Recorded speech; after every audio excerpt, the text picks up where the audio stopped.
Welcome to my YouTube channel. This is my first video.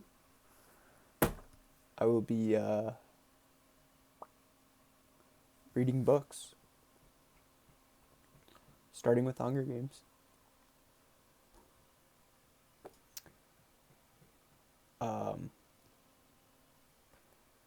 Yeah, I'm a big fan of reading, and I figured why not read the books on video, and people can listen to them if they want, or yeah, or not. Anyways, I have read this before, a long time ago though, so I guess I'll just start. I don't know. Why not? I can read the back. I don't know if that focused, but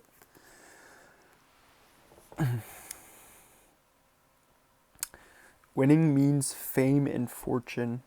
Losing means certain death. The Hunger Games have begun. In the ruins of a place once known as North America lies the nation of Panem, a shining capital surrounded by 12 outlying districts. The capital is harsh and cruel, and keeps the districts in line by forcing them all to send one boy and one girl between the ages of 12 and 18 to participate in the annual Hunger Games, a fight to the death on live TV. 16-year-old Katniss Everdeen regards it as a death sentence when she steps forward to take her sister's place in the games. But Katniss has been close to dead before, and survival, for her, is second nature. Without really meaning to, she becomes a contender. But if she is to win, she will have to start making choices that weigh survival against humanity and life against love. Cool. Cool. It's got I don't think it's focusing, but Stephen King, Stephanie Meyer, John Green. It's a pretty good series, probably one of my favorites. Yeah. Part 1, The Tributes. When I wake up, the other side of the bed is cold.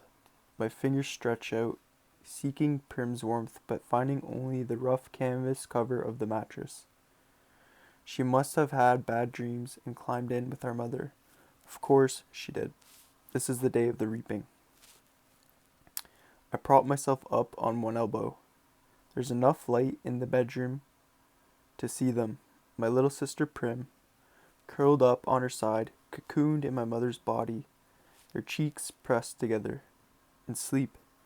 My mother looks younger, still warm, but not so beaten down. Prim's face is as fresh as a raindrop, as lovely as the primrose for which she was named. My mother was very beautiful once too, or so they tell me. Sitting at Prim's knees, guarding her, is the world's ugliest cat. Mashed in nose, half of one ear missing, eyes the color of rotting squash. Prim named him Buttercup, insisting that his muddy yellow coat matched the bright flower. He hates me, or at least distrusts me. Even though it was years ago, I think he still remembers how I tried to drown him in a bucket when Prim brought him home. Scrawny kitten, belly swollen with worms, crawling with fleas. The last thing I needed was another mouth to feed. But Prim begged so hard, cried even, I had to let him stay. It turned out okay. My mother got rid of the vermin, and he's a born mouser. Even catches the occasional rat. Sometimes when I clean a kill, I feed Buttercup the entrails. He has stopped hissing at me. Entrails, no hissing. This is the closest we'll ever come to love. I swing my legs off the bed and slide into my hunting boots. Supple leather that has molded to my feet. I pull on trousers, a shirt, tuck my long dark braid up into a cap, and grab my forage bag. On the table, under a wooden bowl, to protect it from hungry rats and cats alike, sits a perfect little goat cheese wrapped in basil leaves. Prim's gift to me on reaping day. I put the cheese carefully in my pocket as I slip outside. Our part of District 12, nicknamed the Seam, is usually crawling with coal miners heading out to the morning shift at this hour. Men and women with hunched shoulders, swollen knuckles, many who have long since stopped trying to scrub the coal dust out of their broken nails, the lines of their sunken faces. But today the black cinder streets are empty. Shutters on the squat grey houses are closed. The reaping isn't until 2. May as well sleep in, if you can. Our house is almost at the edge of the seam. I only have to pass a few gates to reach the scruffy field called the meadow. Separating the meadow from the woods, in fact enclosing all of District 12, is a high chain-link fence topped with barbed wire loops. In theory, it's supposed to be electrified 24 hours a day as a deterrent to the predators that live in the woods. Packs of wild dogs, lone cougars, bears, that used to threaten our streets. But since we're lucky to get 2 or 3 hours of electricity in the evenings, it's usually safe to touch. Even so, I always take a moment to listen carefully for the hum that means the fence is live. Right now, it's silent as a stone.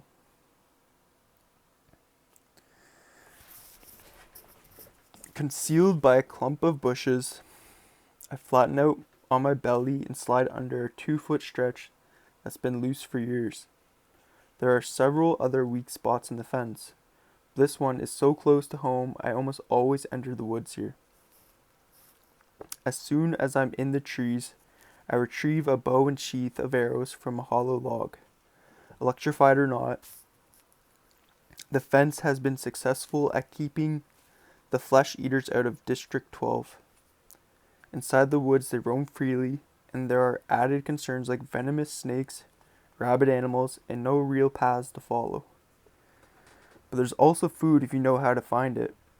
My father knew, and he taught me some before he was blown to bits in a mine explosion. There was nothing even to bury. I was 11 then. 5 years later, I still wake up screaming for him to run. Even though trespassing in the woods is illegal and poaching carries the severest of penalties, more people would risk it if they had weapons. But most people are not bold enough to venture out with just a knife. My bow is a rarity, crafted by my father along with a few others that I keep well hidden in the woods, carefully wrapped in waterproof covers. My father could have made good money selling them, but if the officials found out, he would have been publicly executed for inciting a rebellion. Most of the peacekeepers turn a blind eye to the few of us who hunt, because they're as hungry for fresh meat as anybody is. In fact, they're among our best customers.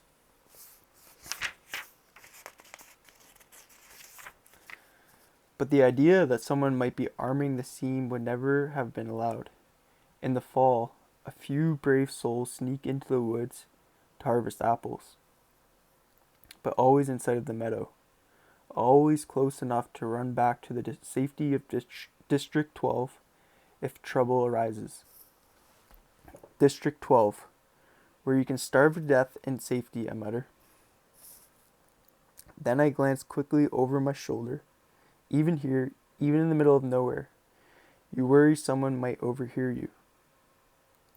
When I was younger, I scared my mother to death. The things I would blurt out about District 12, about the people who rule our country, Panem, from the far-off city called the capital. Eventually I understood this would only lead us to more trouble, so I learned to hold my tongue and to turn my features into an indifferent mask so that no one could ever read my thoughts. Do my work quietly in school. Make only polite small talk in the public market. Discuss little more than trades in the hob which is the black market where I make most of my money. Even at home, where I am less pleasant, I avoid discussing tricky topics like the reaping, or food shortages, or the Hunger Games. Prim might begin to repeat my words, and then where would we be? In the woods waits the only person with whom I can be myself, Gail.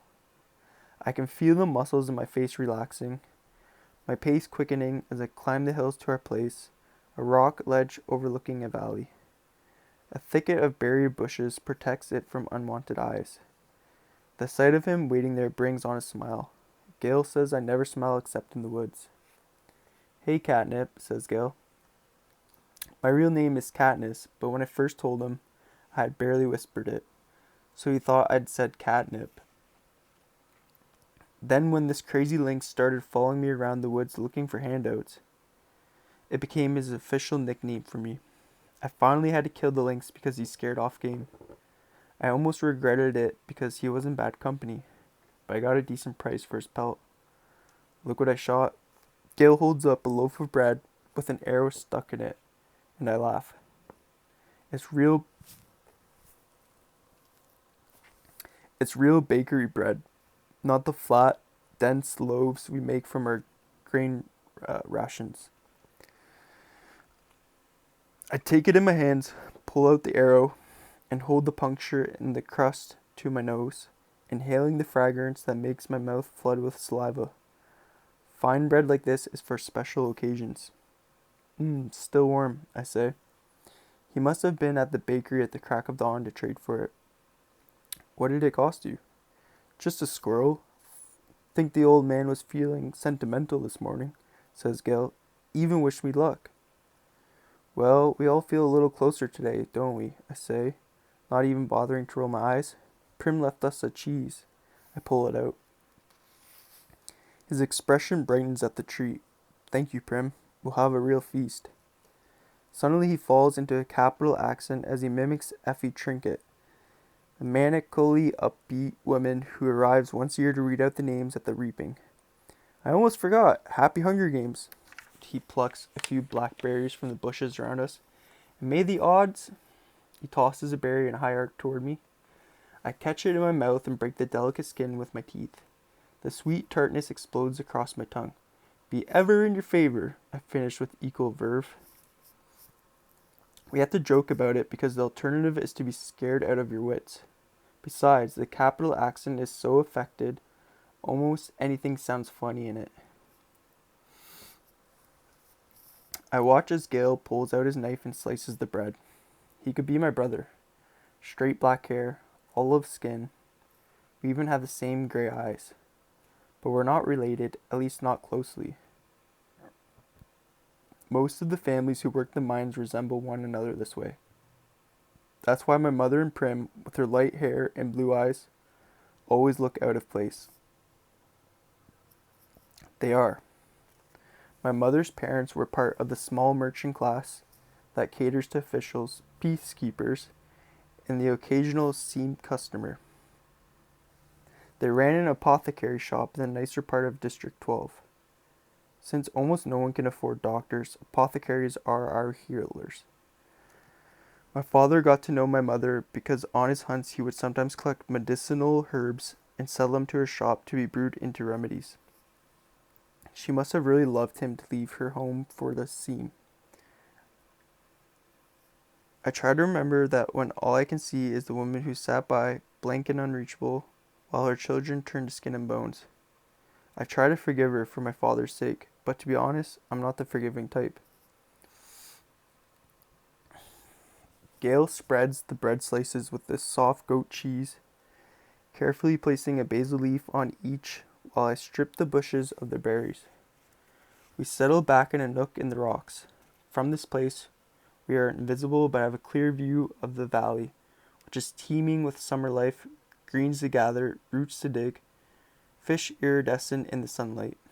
The day is glorious, with a blue sky and soft breeze. The food's wonderful, with the cheese seeping into the warm bread and the berries bursting in our mouths. Everything would be perfect if this really was a holiday, if all the day off meant was roaming the mountains with Gale, hunting for tonight's supper. But instead, we have to be standing in the square at 2 o'clock waiting for the names to be called out. We could do it, Gale says quietly. What? I ask. Leave the district, run off, live in the woods. You and I, we can make it, says Gale. I don't know how to respond. The idea is so preposterous. If we didn't have so many kids, he added quickly. They're not our kids, of course, but they might as well be. Gale's 2 little brothers and a sister, Prim. And you may as well throw in our mothers too, because how would they live without us? Who would fill those mouths that are always asking for more? With both of us hunting daily, there are still nights when game has to be swapped for lard or shoelaces or wool. Still nights when we go to bed with our stomachs growling. I never want to have kids, I say. I might, if I didn't live here, says Gale. But you do, I say, irritated. Forget it, he snaps back.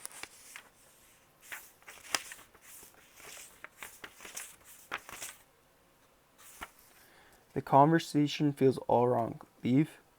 How could I leave Prim, who's the only person in the world I'm certain I love? And Gale is devoted to his family. We can't leave. So why bother talking about it? And even if we did, where did this stuff about having kids come from? There's never been anything romantic between Gale and me. When we met, I was a skinny 12-year-old, and although he was only 2 years older, he already looked like a man. It took a long time for us to even become friends, to stop haggling over every trade and begin helping each other out. Besides, if he wants kids, Gale won't have any trouble finding a wife. He's good looking, he's strong enough to handle the work in the mines, and he can hunt. You can tell by the way the girls whisper about him when he walks by in school that they want him. It makes me jealous, but not for the reason people would think. Good hunting partners are hard to find. What do you want to do? I ask. We can hunt, fish, or gather. Let's fish at the lake. We can leave our poles and gather in the woods. Get something nice for tonight, he says. Tonight, after the reaping, everyone is supposed to celebrate. And a lot of people do, out of relief that their children have been spared for another year. But at least 2 families will pull the shutters, lock their doors, and try to figure out how they will survive the painful weeks to come. We make out well. The predators ignore us on a day when easier, tastier prey abounds. By late morning, we have a dozen fish, a bag of greens, and, best of all, a gallon of strawberries. I found the patch a few years ago, but Gale had the idea to string mesh nets around it to keep out the animals.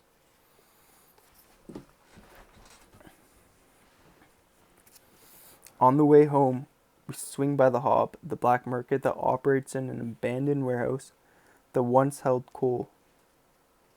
When they came up with a more efficient system that transported the coal directly from the mines to the trains, the Hob gradually took over the space. Most businesses are closed by this time on reaping day, but the black market's still fairly busy. We easily trade 6 of the fish for good bread, the other 2 for salt. Greasy Say, the bony old woman who sells bowls of hot soup from a large kettle, takes half the greens off her hands in exchange for a couple of chunks of paraffin. We might do a tad better elsewhere, but we make an effort to keep on good terms with Greasy Say. She's the only one who can consistently be counted on to buy wild dog. We don't hunt them on purpose, but if you're attacked and you take out a dog or 2, well, meat is meat. Once it's in the soup, I'll call it beef, Greasy Say says with a wink. No one in the scene would turn up their nose at a good leg of wild dog, but the peacekeepers who come to the Hob can afford to be a little choosier. When we finish our business at the market, we go to the back door of the mayor's house to sell half the strawberries, knowing he has a particular fondness for them and can afford our price. The mayor's daughter, Madge, opens the door. She's in my year at school. Being the mayor's daughter, you'd expect her to be a snob, but she's alright. She just keeps to herself, like me. Since neither of us really has a group of friends, we seem to end up together a lot at school, eating lunch, sitting next to each other at assemblies, partnering for sports activities. We rarely talk, which suits us both just fine.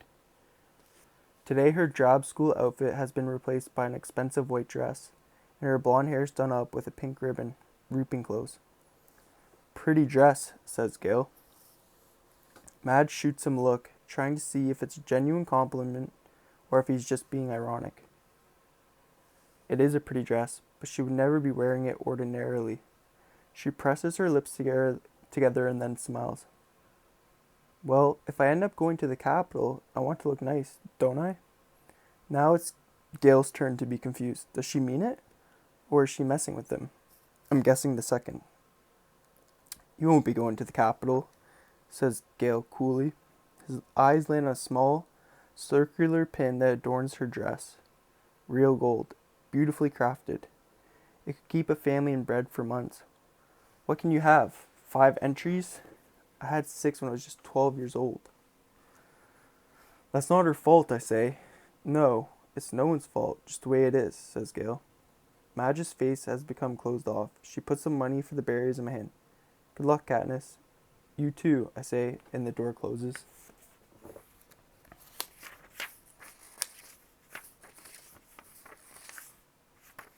We walk toward the seam in silence. I don't like that Gail took a dig at Madge, but he's right, of course. The reaping system is unfair, with the poor getting the worst of it. You become eligible for the reaping the day you turn 12. That year, your name is entered once, at 13, twice, and so on until you reach the age of 18, the final year of eligibility, where your name goes into the pool 7 times. That's true for every citizen in all 12 districts in the entire country of Panem. But here's the catch. Say you are poor and starving as we were. You can opt to add your name more times in exchange for tesserae. Each tessera is worth a meager year's supply of grain and oil for one person.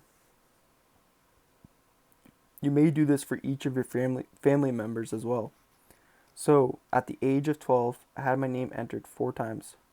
Once because I had to, and 3 times for tesserae for grain and oil for myself, Prim, and my mother.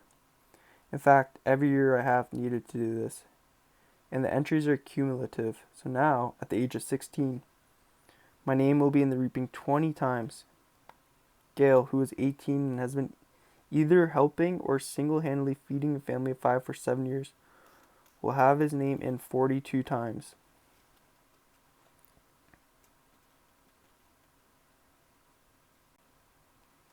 You can see why someone like Madge, who has never been at risk of needing a tessera, can set him off. The chance of her name being drawn is very slim compared to those of us who live in the scene. Not impossible, but slim. And even though the rules were set up by the Capitol, not the districts, certainly not Madge's family, it's hard not to resent those who don't have to sign up for tesserae.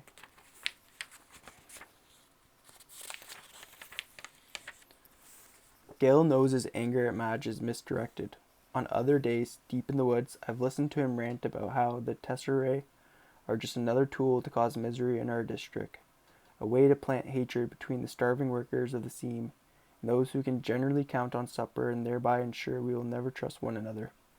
It's to the Capitol's advantage to have us divided among ourselves. He might say if there were no ears to hear but mine. If it wasn't reaping day. If a girl with a gold pin and no tesserae had not made what I'm sure she thought was a harmless comment. As we walk, I glance over at Gale's face, still smoldering underneath his stony expression. His rages seem pointless to me, although I never say so. It's not that I don't agree with him. I do. But what good is yelling about the Capitol in the middle of the woods? It doesn't change anything. It doesn't make things fair. It doesn't fill our stomachs. In fact, it scares off the nearby game. I let him yell, though. Better he does it in the woods than in the district.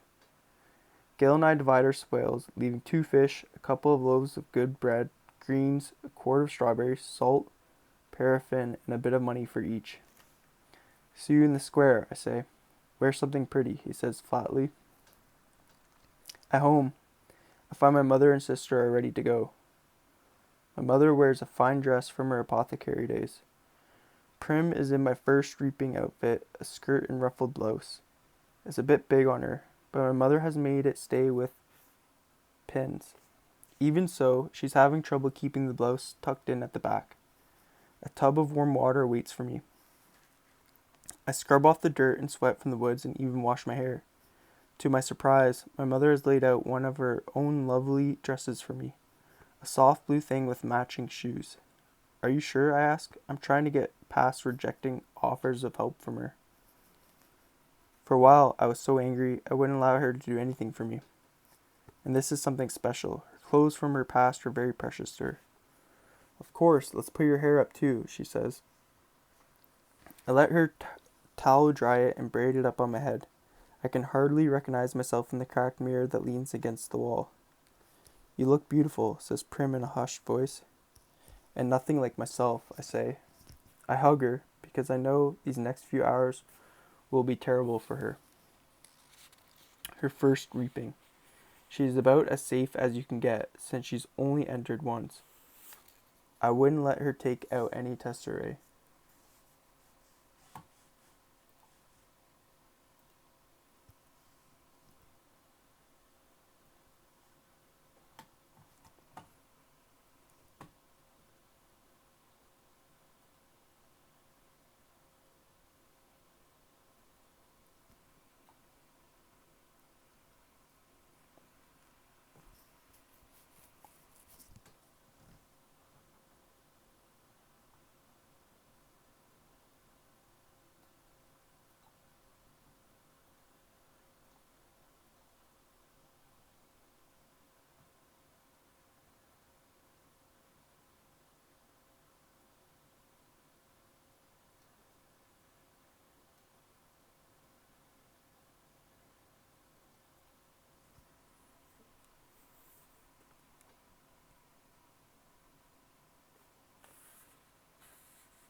I hug her because I know these next few hours will be terrible for her.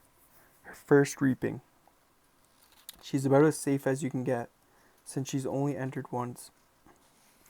I wouldn't let her take out any tesserae. But she's worried about me, that the unthinkable might happen. I protect Prim in every way I can, but I'm powerless against the reaping. The anguish I always feel when she's in pain wells up in my chest and threatens to register on my face. I notice her blouse has pulled out of her skirt in the back again and force myself to stay calm. Tuck your tail in, little duck, I say, smoothing the blouse back in place. Prim giggles and gives me a small quack. Quack yourself, I say with a light laugh, the kind only Prim can draw out of me. Come on, let's eat, I say and plant a quick kiss on top of her head. The fish and greens are already cooking in a stew, but that will be for supper. We decide to save the strawberries and bakery bread for this evening's meal. To make it special, we say.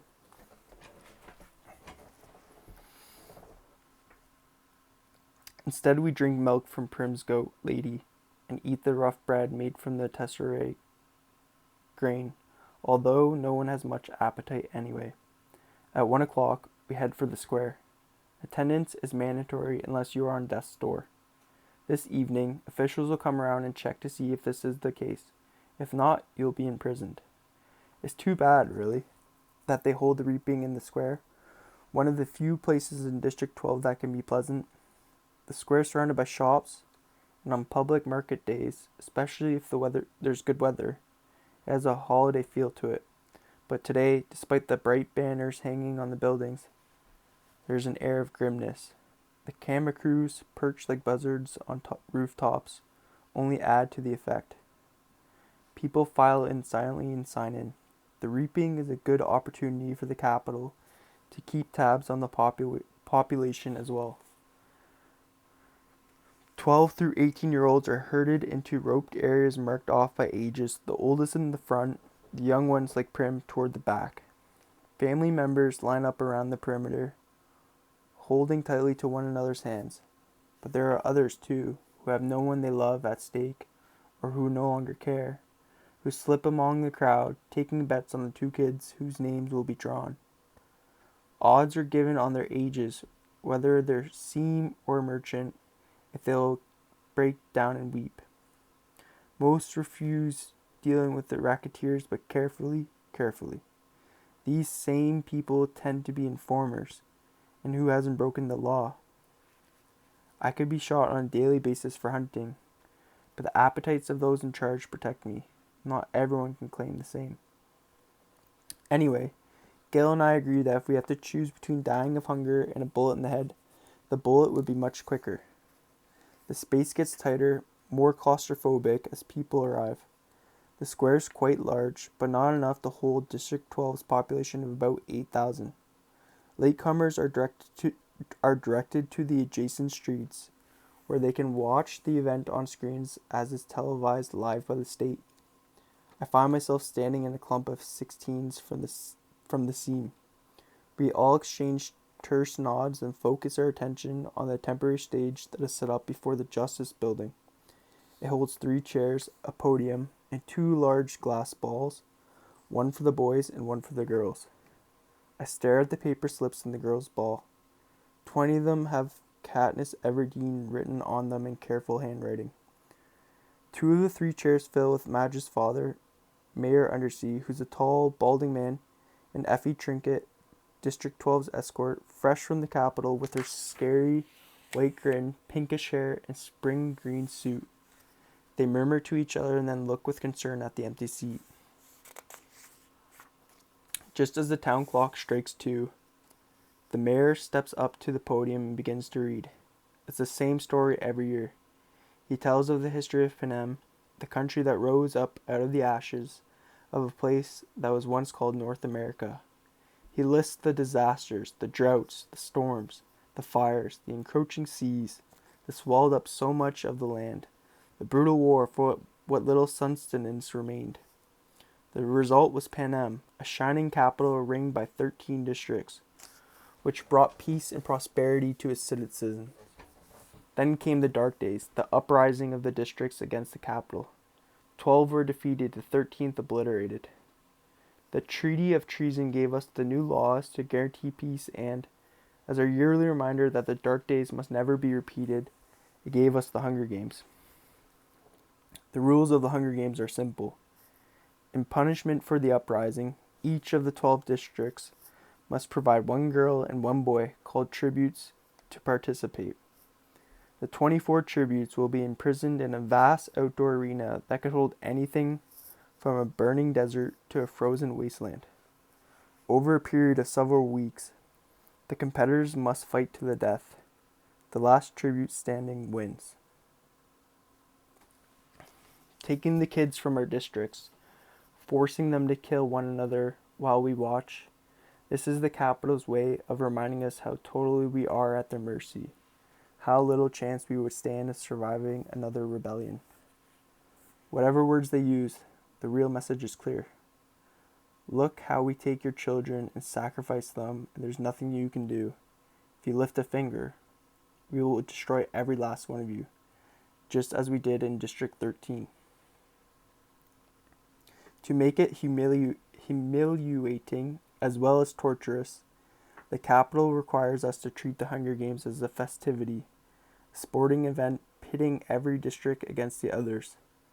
The last tribute alive receives a life of ease back home, and their district will be showered with prizes largely consisting of food.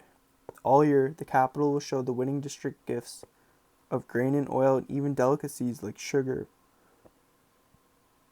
while the rest of us battle starvation. It is both a time for repentance and a time for thanks, intones the mayor. Then he reads the list of past District 12 victors. In 74 years, we have had exactly 2. Only one is still alive.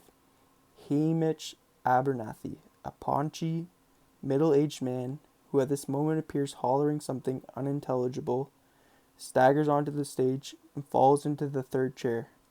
He's drunk, very. The crowd responds with its token applause, but he's confused and tries to give Effie Trinket a big hug. which she barely manages to fend off. The mayor looks distressed. Since all of this is being televised, right now District 12 is the laughingstock of Pan Am, and he knows it. He quickly tries to pull the attention back to the reaping by introducing Effie Trinket. Bright and bubbly as ever, Effie Trinket trots to the podium and gives her signature, "Happy Hunger Games, and may the odds be ever in your favor." Her pink hair must be a wig because her curls have shifted slightly off-center since her encounter with Hamish. She goes on a bit about what an honor it is to be here, although everyone knows she's just aching to get bumped up to a better district where they have proper victors, not drunks who molest you in front of the entire nation. Through the crowd, I spot Gail looking back at me with a ghost of a smile. As reaping goes, this one at least has a slight entertainment factor. But suddenly I am thinking of Gail and his 42 names in the big glass ball, and how the odds are not in his favor. Not compared to a lot of the boys. And maybe he's thinking the same thing about me because his face darkens and he turns away. But there are still thousands of slips I wish I could whisper to him. "It's time for the drawing," Effie Trinket says, as she always does. "Ladies first," and crosses to the glass ball with the girls' names. She reaches in, digs her hand deep into the ball, and pulls out a slip of paper. The crowd draws in a collective breath, and then you can hear a pin drop. And I'm feeling nauseous and so desperately hoping that it's not me, that it's not me, that it's not me. Effie Trinket comes back to the podium, smooths the slip of paper, and reads out the name in a clear voice. And it's not me. It's Primrose Everdeen.